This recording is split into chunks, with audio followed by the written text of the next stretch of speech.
nangyari.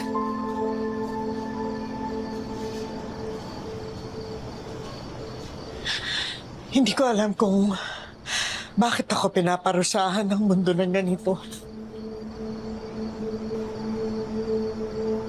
Sa tingin ko naman, naging mabuti kong asawa.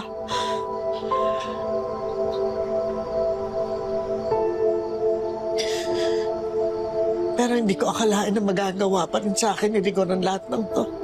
Huwag mo sisihin ang sarili mo. Saksi ako kung gaano mo kamahal si Rigor. Kung merong mang may kasalanan sa inyong dalawa, Tess, hindi ikaw yun.